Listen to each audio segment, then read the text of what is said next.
Vanakkam. Welcome to this video on biomechanics. We started looking at viscoelasticity in the previous video, and we will continue our discussion of viscoelasticity in this video. What is viscoelasticity? We mentioned this. Materials that exhibit or show or manifest both viscous and elastic behavior are called viscoelastic materials. Most biological materials or almost all the biological materials of interest to us exhibit viscoelastic behavior. That means that there will be a change in behavior as a function of time and as a function of applied strain, and there will be strain rate effects, there will be time dependent deviation in elastic behavior, that is depending on time there is a change in behavior. Okay. So, in the previous class we looked at ideal spring, ideal dashpot, we looked at what is a creep function and what is a stress relaxation function, and how does creep and stress relaxation function look like for an ideal spring and an ideal dashpot. And we also predicted, we also guessed that that in a viscoelastic material this is how it may look like, but we do not have a model for that. And we also said there is another manifestation of viscoelasticity which we call as hysteresis. In this class we will be looking at mechanical models of viscoelasticity. One model we will start with in this class, that is called as Maxwell model, and we will plot creep function and stress relaxation function for Maxwell model. Okay. What is Maxwell model? A Maxwell body or a Maxwell material or Maxwell model of a material is a spring and a dashpot in series with each other. Okay. In series there is a dashpot and a spring. Okay. Now, what this means is, before getting into the analysis and derivation, what this means is that if I apply a force at the two ends of this material, of this body, the force will be felt equally by both the dashpot and the spring. Okay. But the deformations will not be the same. The deformations in the spring, for example, is dependent on the force applied, right, but the deformation in the dashpot is not directly related to the force, right, because it is dependent on velocity in a dashpot. Remember, for a spring F is equal to Kx, and for a dashpot F is equal to Cx dot, and their properties, the property of a spring and dashpot are defined by their corresponding constants, right. For a spring it is K, for a dashpot it is C, it is a damping constant C for the dashpot. But you are applying only the same force, and the same force is felt by both these, but the deformation is not expected to be the same, and it will not be the same, right. X is different, right. X is different for spring and dashpot, and it is X dot that is dependent or that is going to change based on force. Something to keep in mind as we proceed with the analysis. Okay. Let us write it down so we remember. F is felt equally by both by spring and dashpot. Will X be same? That is the question. Remember, this is having both the spring and a dashpot in series. X is not expected to be the same. Likely no, or almost always no, is it not? Likely no. Why is that? Because F is for a spring, F is Kx, and for dashpot F is C x dot, is it not? So, we are not expecting x to be the same, right. I can write this down for the dash part, right. F is, I am going to call the force applied or felt at the dash part as F1, which is F actually, but for convenience I am going to call this F1 because the deformations I am going to call as x1 and x2, right. The total deformation xt, the total deformation is a function of the deformation felt at the dash part and the deformation felt at the spring, right. But first let us deal with the forces. F is C x dot, but what x is this? This is this x or x1, because it is not the entire x, it is not the total deformation, it is the deformation felt at the dash part alone, right. So, this is C x dot, that is correct, but it is not C x total dot, but rather C x1 dot, or expanding C dx1 by dt, okay, another notation. Now, here we are saying x1t, okay, here also I will say x1t. What about spring? For the spring, I am going to call that force as some F2, but then F2 is also F, is it not? Because the force is felt equally by both. F2 is F and that is Kx, but in this case that is x2, is it not? Kx2t. And what is that? Remember, for a spring, that deformation is change from its equilibrium or resting length, is it not? Let me write that down, okay. Let me write this as Kx2, and what that is K times the current deformation minus the equilibrium position or the resting length, right. I am going to call this as equation 1 and this as equation 2. Now, what is the total length? Well, the total length is xt is the length at the dash part, which is x1t, plus the length at the spring, which is x2t, is it not? Now, I can differentiate this. You will soon realize why I am differentiating it. So, hang on. So, dxt by dt is dx1t by dt plus dx2t by dt. Okay. So, I am differentiating throughout with respect to time. A question is, does equilibrium length change with time? In other words, x2e, does it change with time?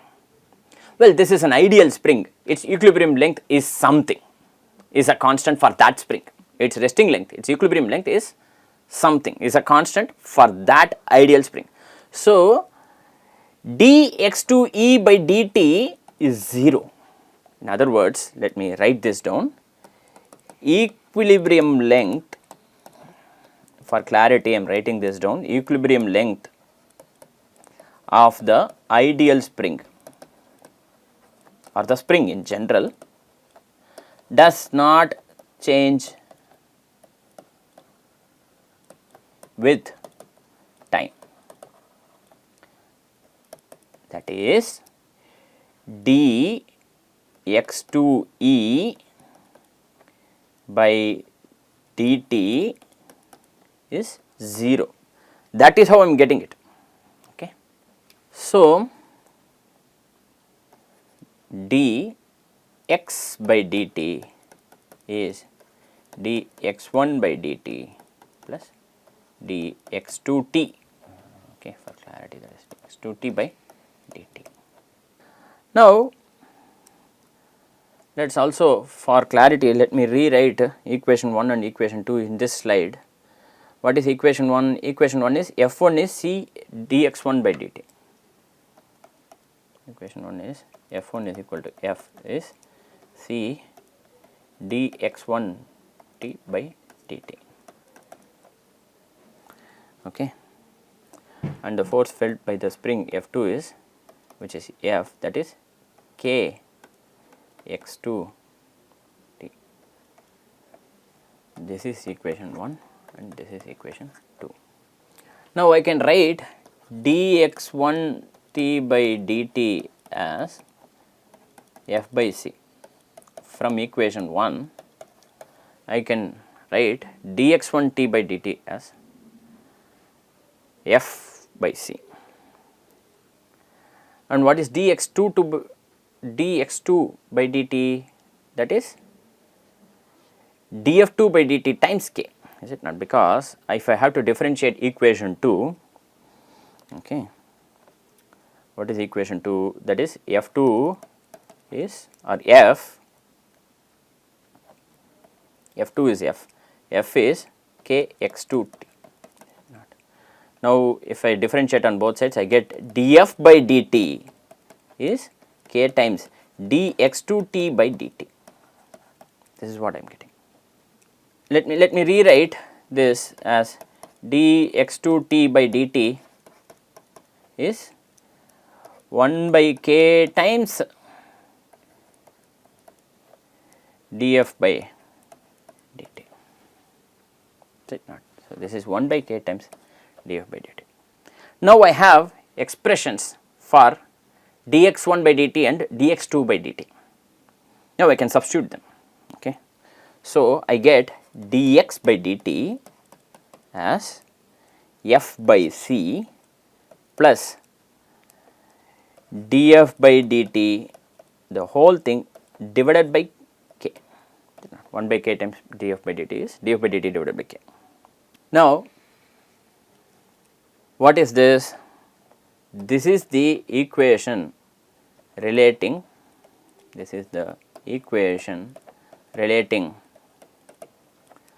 force and deformation for a Maxwell body. Okay. Okay, because there is both the effect of the spring and the dashpot in this case. Okay. This is the equation that relates both force and deformation for a Maxwell body.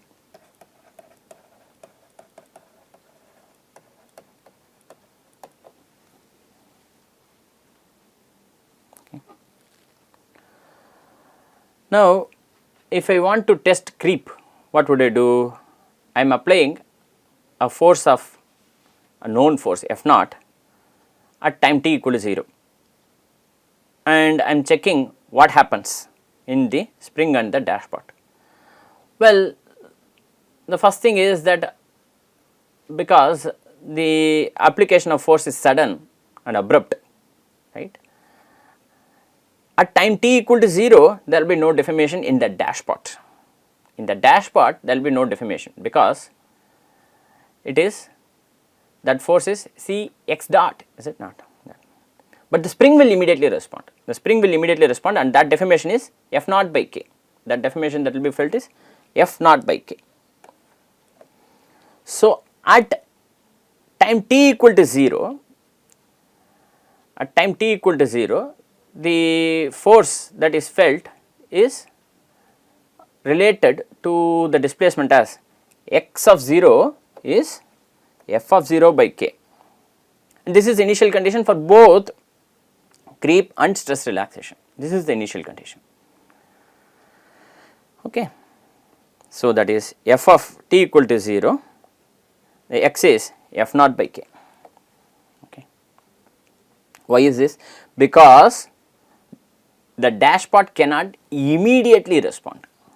Okay. At time t equal to 0, there is no displacement in the dashpot. That does not mean that there is no displacement ever in the dashpot. At time t equal to 0, there is no immediate Now, how do you model a sudden application of a force? Well, you model this as a step function. Okay. So, you use this mathematical function, Heaviside step function. So, the application of a constant force is f of t is f naught times theta of t, where theta of t is the Heaviside step function given by this, which is 0 for time t less than 0, and at time t equal to 0, at time t equal to 0 it is 0.5, and time t greater than 0 it is suddenly 1. Okay. Just at time t equal to 0 it is 0.5. This is the Heaviside step function. What is the time derivative of this Heaviside step function? That is d theta by dt.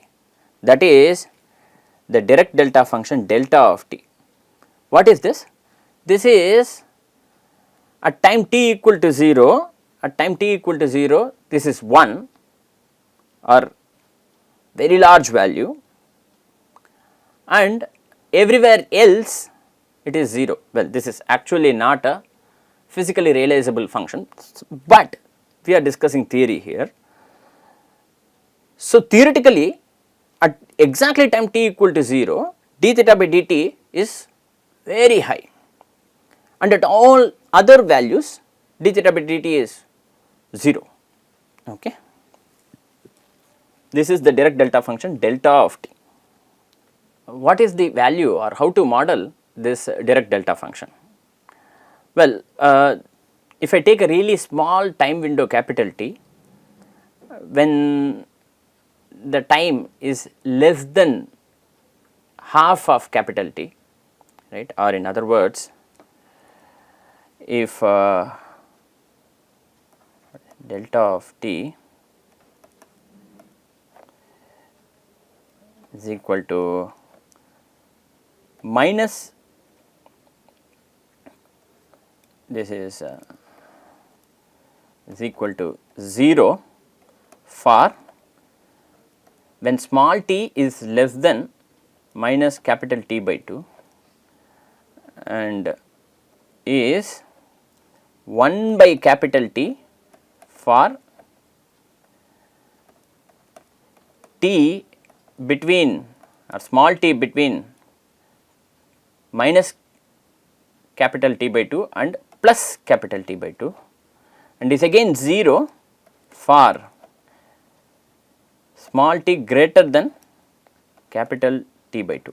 Okay. That is what is written, I am just rewriting it for clarity. Okay.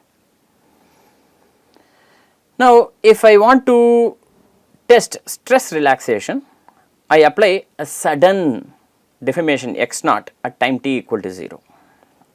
When I suddenly apply a deformation at time t equal to 0, there is no immediate change in the force that is felt, right. So, F1 of t is 0. This sudden application of the constant deformation can be represented as x naught times the Heaviside step function theta of t.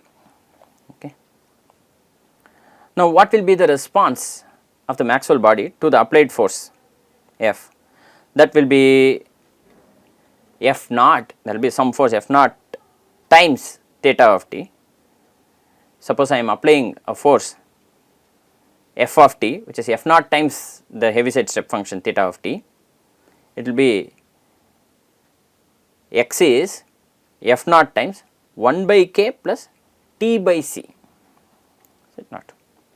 It will be F naught times 1 by k plus t by c times theta of t, right. Now, suppose I apply a deformation x of t, which is x of t is x naught theta of t is k times x naught times e power minus k by c times t, the whole thing multiplied by theta of t. Okay. That. Now, let me try to discuss this. So, what would be the creep function? Well, I am applying a force, I am applying a force and I am measuring the deformation.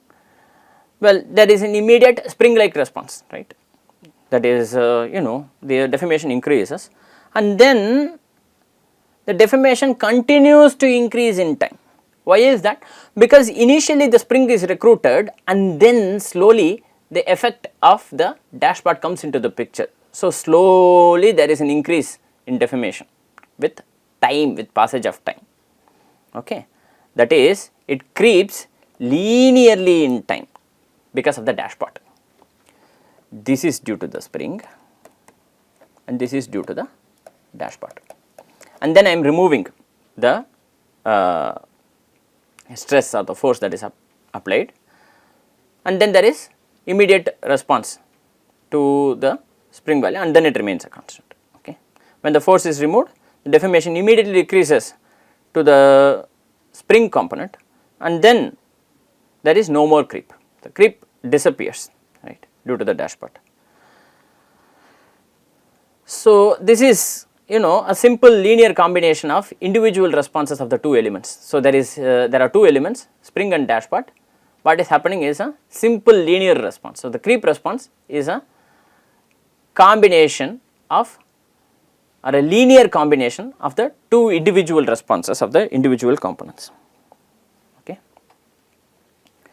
But suppose I apply deformation, right, what happens is there is an immediate response due to the spring, or there is an immediate development of force due to the spring, there is an immediate force response due to the presence of the spring, but then this response decreases in time, right, decreases with time in an exponential manner as in e power minus t by tau, where tau is c by k, okay. This is due to dashpot and this is due to the spring, okay. In this case, you cannot say that this response is a mere linear combination of the two individual responses. No, actually e power minus t by tau is not linear. By definition, an exponential function is not linear, and also that tau itself is a function of both the spring constant and the damping constant. Tau is c by k, it is dependent on both the spring and the dashpot. So, it is not merely a linear combination of the spring and dashpot individual responses. So, what we have seen, we saw one model of viscoelasticity, which is the Maxwell model, and we saw how the Maxwell model is modeling or is predicting the response to stress or strain, and we saw how creep function is a mere linear combination of individual responses of the two elements, but the stress relaxation function is not a mere linear combination, but rather an exponential function that decays as in tau, which is a function of both the spring constant and the damping constant c. With this, we come to the end of this video. Thank you very much for your attention.